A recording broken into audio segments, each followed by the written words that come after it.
पद्मशाली ज्ञाती संस्थेचे अध्यक्ष व पदाधिकारी स्मशानभूमीकडे लक्ष देतील का?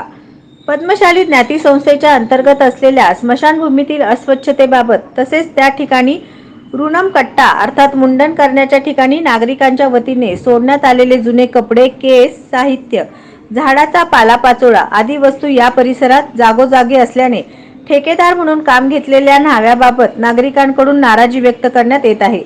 या ठिकाणी घरातील एखादी व्यक्ती मृत्यू झाल्यास मृत्यू पश्चात मुंडन अर्थात ऋण फेडण्यासाठी घराजवळच्या नाव्याला नेत असत। त्यावेळी त्या नाव्याकडून तेथील साहित्य उचलण्याचे काम होत असे। आता मात्र पद्मशाली ज्ञाती संस्थेच्या वतीने या ठिकाणी टेंडर काढून विशिष्ट व्यक्तीला ठेका दिला।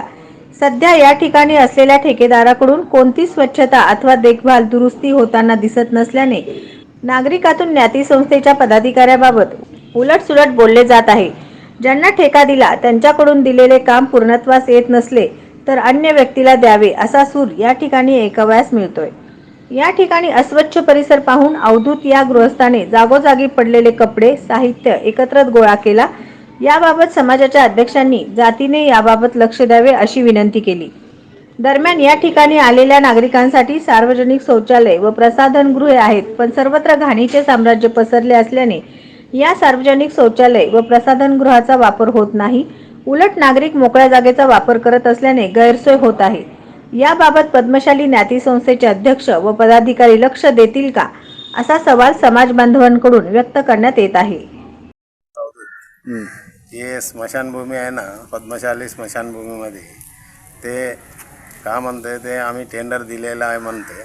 ते टेंडरवाले कोण नसते इथं, ते आम्ही साफसफाई करा म्हणून किती वेळापासून आम्ही सांगतो। ते आपला महेशांना वडील आहे ना, ते कट्टा बांधून दिलेला आहे।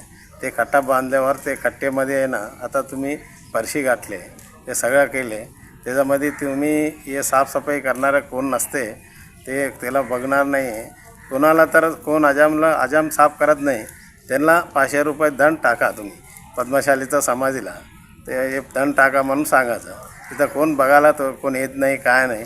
आता मी केलेलं आहे, मी साफसफाई करून चाललो मी।